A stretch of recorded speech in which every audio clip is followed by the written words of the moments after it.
No domingo, ao amanhecer, saí do Rio. Renato veio me apanhar num carrão quase de luxo, que me chamou a atenção. Esse carro do partido? Carro de rico, a polícia não para na estrada. Eu tinha um Dodge Dart e tal. Ele estranhou, isso é carrão. Eu falei, pois é, isso é carro de rico, então a polícia para menos, né? Tem mais respeito. Pronto, foi isso.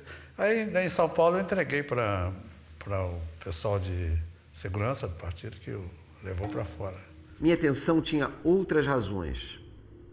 O afastamento da família, dos amigos, o rumo imprevisível que minha vida estava tomando. Aqueles primeiros 10 meses de clandestinidade me ensinaram que o mais certo era apostar no pior.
Teresa foi ao meu encontro em São Paulo.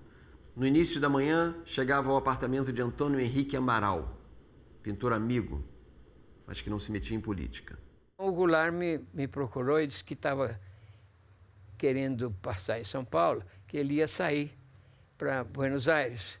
Então, se eu poderia acolhê-lo alguns dias. E aí ele ficou lá, ele e a Teresa ficaram lá no apartamento. E não saíam, não podiam se mostrar. Eles entraram de noite e ficaram lá, se instalaram e ficamos convivendo. Eu acredito que mais ou menos uma semana, por volta de uma semana, 7, 8 dias, até quando ele foi embora. E o zelador toda hora me procurava, o senhor Amaral, quem são os seus hóspedes? São os seus hóspedes, eu preciso ter a relação dos seus hóspedes aqui comigo, porque eu estou sabendo que tem um casal que mora aí com o senhor.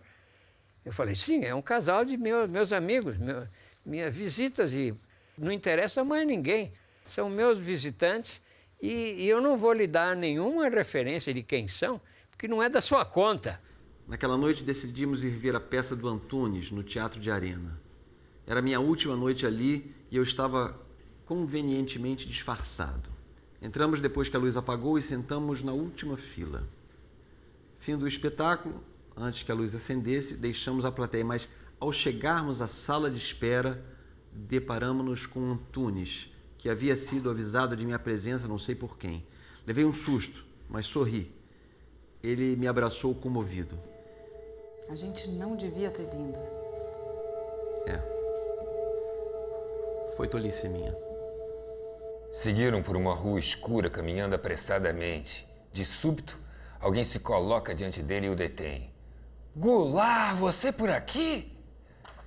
Era o Vilas Boas Correia, jornalista, seu colega de redação. Murmurou qualquer coisa, bateu fraternalmente em seu ombro e se afastou rápido.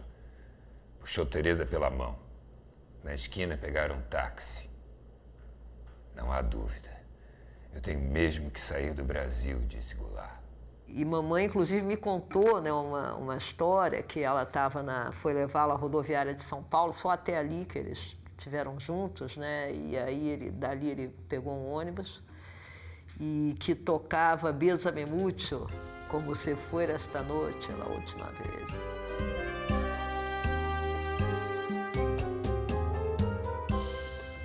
Ademir me entregou a passagem e minha nova carteira de identidade, que só examinei no ônibus.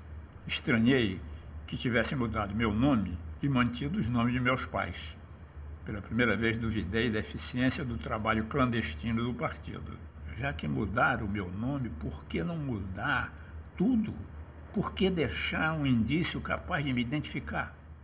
Mais tarde, numa das paradas do ônibus, perguntei isso ao Ademir, que não me pareceu dar importância ao fato. É burrice mesmo. Tem muito cara burro no partido. Essa resposta quase me fez desmoronar. Se o partido é assim, jamais fará a revolução, pensei comigo. Será que caguei minha vida por nada? Seguimos em direção à ponte que une sobre o rio Jaguarão os dois países. Meu coração batia forte. Aproximava-se o momento decisivo. O Wilson dirigia o veículo pelas ruas estreitas, enquanto eu, sentado ao seu lado, era só tensão e expectativa. Quando atingimos o posto de fiscalização, o Wilson abriu-se num sorriso e cumprimentou os policiais que examinavam os papéis dos viajantes. É meu amigo, disse apontando para mim. Um dos policiais me cravou um olhar penetrante que me fez estremecer. Com o sinal, mandou que passássemos. Ao chegar ao outro lado do rio, fora do território brasileiro, senti uma estranha e inesperada sensação. Um peso enorme parece ter saído de minhas costas. Eram meses e meses de tensão que terminavam naquele momento. Você agora está fora do alcance deles, disse Wilson, batendo-me fraternalmente nas costas. Vamos comemorar.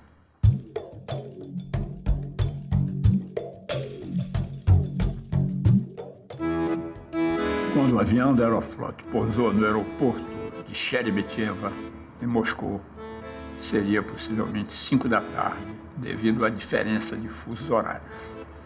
Tinha a sensação de passar para uma outra realidade, ou melhor, de uma realidade pouco consistente para a ficção. Aquele país, na minha cabeça, eram as histórias e personagens de Gogol e Dostoiévski, de Tolstói e de Chekhov. Aqui se somavam as figuras épicas de Lenin, Stalin e Trotsky, os poemas de Mayakovsky e as audácias pictóricas e plásticas de Malevich, Tatlin e Rodchenko. À medida que o avião se aproximava do solo, aumentava em mim a sensação de que eu descia não num país como os outros, mas numa outra dimensão da realidade, onde a tomada do Palácio de Inverno e a revolta do encoraçado Potemkin voltavam a ocorrer continuamente.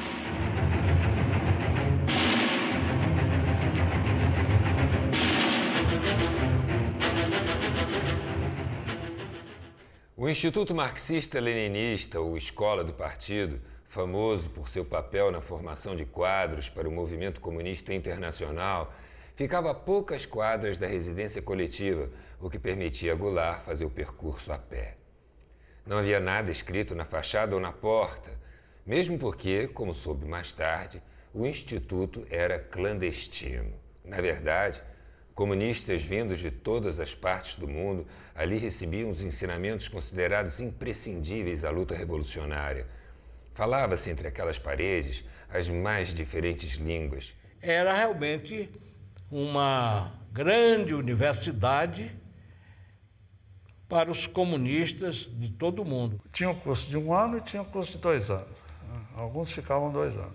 Primeiro, depois passou a ser 1 ano só, mas no caso do Goulart foi um curso especial que fizeram para ele, porque ele era Ferreiro Goulart, porque foi pedido para ele. Ele só tomou conhecimento do que realmente estava fazendo ali na aula onde um instrutor explicou o funcionamento e o poder de fogo do fuzil Kalashnikov, de fabricação soviética. O instrutor desmontou as armas peça por peça e anunciou que mais tarde todos teriam a oportunidade de aprender a usá-las.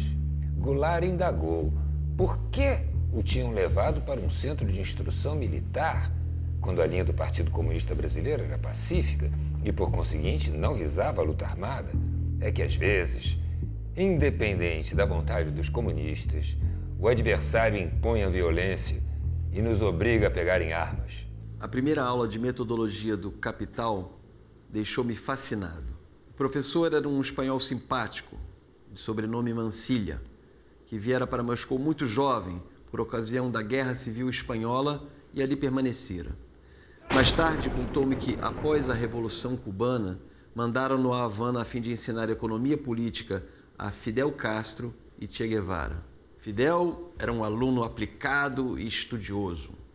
Guevara brilhante, confidenciou-me. Foi num desses intervalos de aula que me senti observado.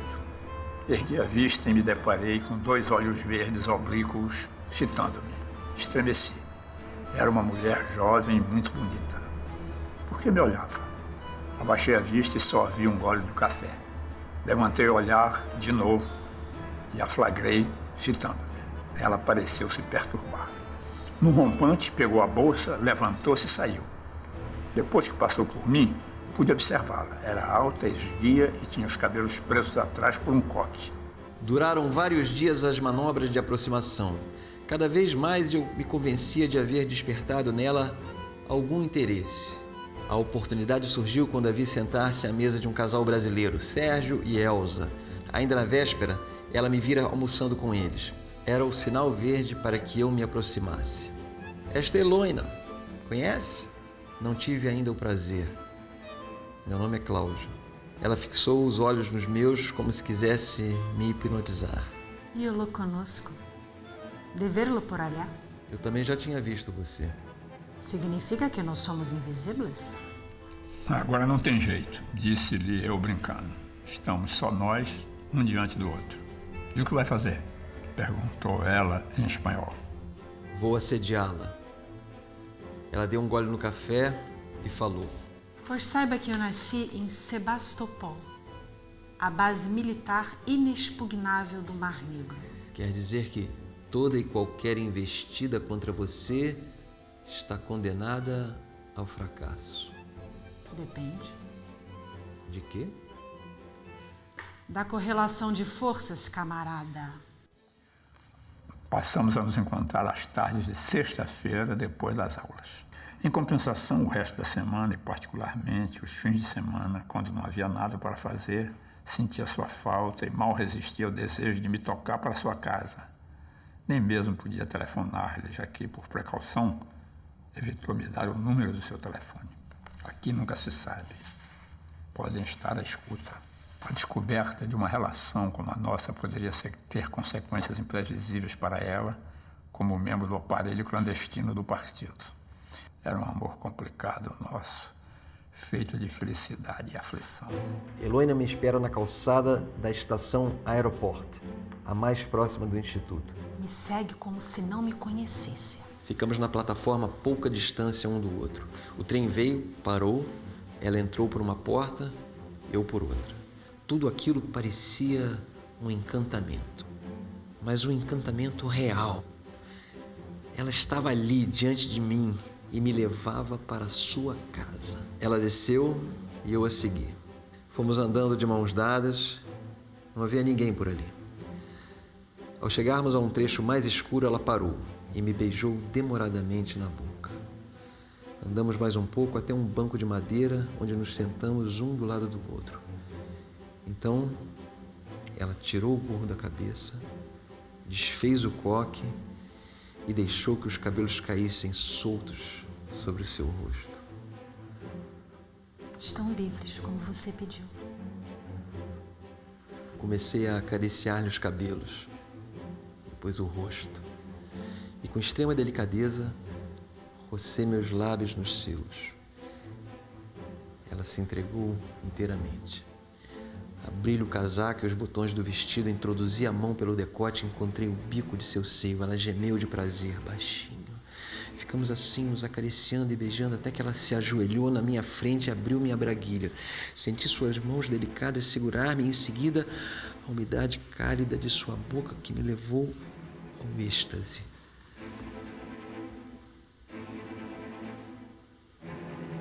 Depois que gozei, ela ainda me segurou e demorou, sugando-me. Finalmente se ergueu e lhe beijei a boca. Ela recompôs os cabelos, prendeu-os, repôs a boina na cabeça e sorriu-me, encantadora. Heloína veio sentar-se bem à minha frente, naquela mesa comprida e barulhenta. Olhou-me fixamente para que eu percebesse sua intenção. Em seguida, pegou um biscoito roliço e introduziu lentamente na boca e o puxou para fora de novo, sem desviar os olhos de mim. Repetiu esse gesto uma e outra vez, o que me deixou excitado. Em resposta, tomei nas mãos um pêssego maduro que abri diante de minha boca e o lambi. Antes de colar meus lábios nele e sugar a polpa, lambuzando-me todo e seu caldo que escorria pelo meu queixo, ela se descontrolou e bateu com a xícara de chá na mesa, derramando. Logo pegou outro biscoito e introduziu na boca sem tirar os olhos de meus lábios colados no pêssego aberto e molhado, excitada, como se estivesse a ponto de gozar.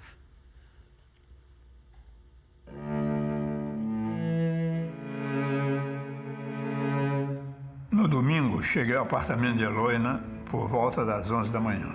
Almoçaríamos e passaríamos juntos o resto do dia, conforme combináramos na noite anterior, quando nos amamos pela última vez. Nada de tristeza. Fiz um poema para você, disse eu.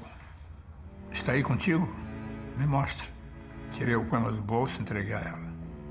Mas não leia agora, tá? Ela se jogou sobre mim, me abraçou, segurei o choro. A noite avançava. Chegou um ponto em que já não tínhamos mais como evitar a única coisa que nos restava fazer, nos despedirmos. Mas nos faltava coragem, porque sabíamos que seria para sempre. O silêncio opressivo era a expressão de nosso impasse insuportável. Subitamente ela se levantou e saiu do quarto. Voltou com meu casaco e me disse: toma, vai embora. Coloquei o cachecol no pescoço, tomei o casaco das mãos e o vesti. Ela ajeitou-me o cachecol para me proteger a garganta. Está frio lá fora. É, deve estar. Ela me olhou nos olhos. Promete que vai voltar um dia. Eu volto, sim. Um dia eu volto. Está bem, agora vai. Sussurrou ela, beijando-me suavemente na boca. Como um autômato, desci os lances da escada e cheguei à rua. Ela apareceu na janela e gritou: começo agora a te esperar. Saí andando. Adiante me voltei e acenei para ela, que permanecia no mesmo lugar. Apertei o passo. Estou cada vez mais longe dela, pensei comigo. Como pode? Estou caminhando deliberadamente na direção contrária à minha felicidade. Quando você for embora, moça branca como a neve, me leve, me leve. Se acaso você não possa me carregar pela mão, menina branca de neve, me leve no coração. Se no coração não possa, por acaso me levar, moça de sonho e de neve, me leve no seu lembrar. E se aí também não possa, por tanta coisa que leve, já viva em seu pensamento, moça de sonho e de neve,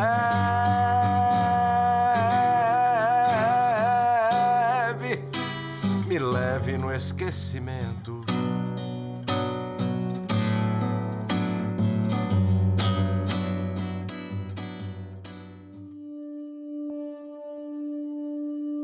Através de nossa difícil correspondência, Teresa e eu havíamos concordado em nos encontrar em Paris numa data que foi finalmente definida na sua última carta. Fui a seu encontro num pequeno hotel na Rue du Collège, levando minha mala. A noite inteira ela me falou dos nossos filhos, dos nossos amigos, das ações de guerrilha, das prisões, tortura e assassinato de militantes de esquerda. Pelas palavras que usava e o modo como se referia às pessoas e aos fatos, percebi que ela havia mudado muito. A comparação com Heloína tornava-se inevitável. Teresa percebeu. Você não gosta mais de mim. Por que você está dizendo isso? Eu sinto. Só voltaríamos a nos encontrar em Santiago do Chile, quase um ano mais tarde.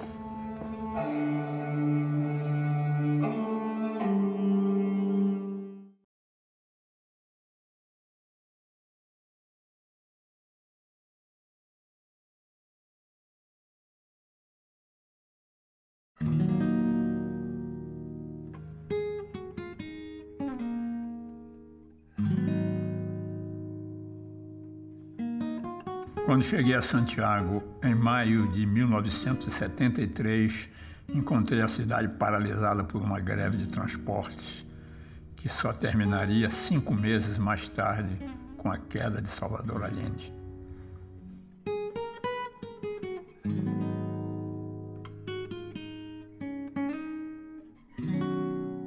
Quando cheguei a Santiago, o outono fugia pelas alamedas, feito um ladrão. Latifúndios com nome de gente, famílias com nome de empresas, também fugiam, com dólares e dolores no coração. Quando cheguei a Santiago, em maio, em plena Revolução. Armênio, membro da direção do PCB e meu velho conhecido, estava no aeroporto para me receber. Levamos um Goulart para um restaurante, que ele estava com muita fome. Que ele chegou no restaurante, desmaiou de fome. E de tensão também, né? Foi um período muito duro para ele. O Armênio me chamou, sabia que eu conhecia o Goulart, aí nós nos abraçamos, nos falamos. Eu tinha militado com o Goulart no chamado Comitê Cultural. Esse comitê era um comitê muito interessante. Tinha o Ferreira Goulart, tinha o Dier Gomes, o Leandro Conder, o Joaquim Pedro de Andrade, o Leon Hirschman. E eu fiquei como contato do Goulart em Santiago, né? Não foi preciso muito tempo para perceber que as tensões crescentes da sociedade chilena punham em risco o governo socialista. Todas as noites explodia uma bomba próxima ao nosso apartamento. Era a ação de uma organização terrorista chamada Pátria e Libertad, que já havia realizado vários atentados por todo o país e cuja atividade aumentava a cada dia. A situação no Chile era uma situação muito conflituosa. Havia sabotagens, enfrentamentos de rua, assalto às fábricas. Os grupos fascistas estavam cada vez mais afoitos. Teresa trouxe consigo apenas um de nossos filhos, Marcos, o mais moço. Embora estivesse informada sobre o que se passava no Chile, levei um susto quando cheguei a Santiago. Não imaginava que a situação fosse tão grave. Já era planejando a reunião da família, que seria a princípio em Santiago do Chile, não houvera morrido o Allende. Às vésperas do regresso de Teresa ao Brasil, tivemos uma longa conversa sobre a decisão que deveríamos adotar e concluímos que seria uma insensatez trazer a família para um país que se encontrava em estado de calamidade e sob ameaça de uma guerra civil. Queda de Allende. A luz da manhã era leitosa e não se via o leiteiro na esquina da Carlos Sampaio. Desci com 2 litros vazios, atravessei o conjunto residencial. Do outro lado da praça havia uma fila de gente comprando leite e à minha frente uma senhora se dirigia também para lá. Pensei em bancar o cavalheiro, mas o leite era pouco. Deixei-a para trás sem saber que daquele leite não haveria de beber. Escondi meus escassos dólares sob a palmilha do sapato, pus numa sacola escova e pasta de dentes e saí para participar da resistência, mas na primeira esquina havia, numa banca de jornais, uma fila. Ouvia-se longe o matraquear das metralhadoras, aviões sobrevoavam La Moneda, o mundo desabava e ainda assim entrei na fila para comprar cigarros. Cheguei à Vila Olímpica. De uma esquina, soldados atiravam contra uma fábrica que resistia. Enquanto entre os soldados e a fábrica, num terreno baldio, um grupo de rapazes jogava futebol. Quando os soldados atiravam, eles se abaixavam. E quando o tiroteio cessava, voltavam a jogar. Estas fueron mis últimas palabras. Tengo la certeza de que mi sacrificio no será en vano. tengo la certeza de que por lo menos será una lección moral que castigará la felonía, la cobardía y la traición. Neste momento, o rádio anunciou a transmissão de um novo boletim militar. Segundo ele, as Forças Armadas haviam ocupado o Palácio da Moneda e o presidente Allende se suicidara. Era o golpe de misericórdia em qualquer esperança de reverter a situação. É claro, ele foi assassinado. Essa instabilidade é própria da situação mesmo que a gente vivia naquela época. Era a ditadura em tudo quanto é canto, o governo sendo derrubado, o imperialismo tomando conta de tudo e minando tudo. Então era uma insegurança completa. Allende, em tua cidade, ouço cantar esta manhã os passarinhos de primavera que chega, mas tu, amigo, já não os podes escutar. Em minha porta, os fascistas pintaram uma cruz de advertência e tu, amigo, já não a podes apagar. No horizonte, gorjeiam esta manhã as metralhadoras da tirania que chega para nos matar. E tu, amigo, já nem as pode escutar. A poeira não assentava. Ao sair do apartamento, Goulart descobre que sua porta tinha sido pichada. Ao lado de uma cruz gamada, escreveram "Fora terrorista". Tratou imediatamente de apagar a pichação e colar na porta um pedaço de cartolina onde escreveu José Ribamar Ferreira, corresponsal estrangeiro, Colégio de Periodistas de Chile, inscrição 675417. Às 6 da manhã, eu acordei com o suar da campainha da porta. Quem podia ser? 4 homens armados de fuzil avançaram sobre mim, encurralando-me contra a parede. Um deles me revistou, enquanto os outros percorriam a casa vasculhando os aposentos. Ficaram ali até as 8 e pouco, quando o policial que comandava a operação ligou para o Colégio de Periodistas. Disse-me ele, o documento é verdadeiro. Você é muito esperto, mas nós vamos voltar e vamos pegar você. Quando se foram, invadiu-me uma sensação de alívio, como se tivesse escapado deles para sempre. E comecei a refazer minhas malas com a pressa de quem vai embarcar dentro de algumas horas. O aeroporto estava policiado por soldados com farda de campanha e metralhadoras em punho. Fui à lanchonete e pedi café e sanduíche. Um oficial jovem parou a certa distância e ficou me observando. Fingi que não o percebia. O relógio marcava 8 horas. Teria ainda 5 de horas de suspense até tomar o avião. Fui o último a entrar. Busquei uma poltrona qualquer e me joguei nela, exaurido. O avião alcançou a cabeceira da pista, acelerou no máximo as turbinas e iniciou a decolagem. Fiquei atento até sentir que suas rodas deixavam o solo chileno. Agora eu estava em pleno ar, fora do alcance do inimigo. E à medida que o avião subiu, fui mansamente afundando no sono.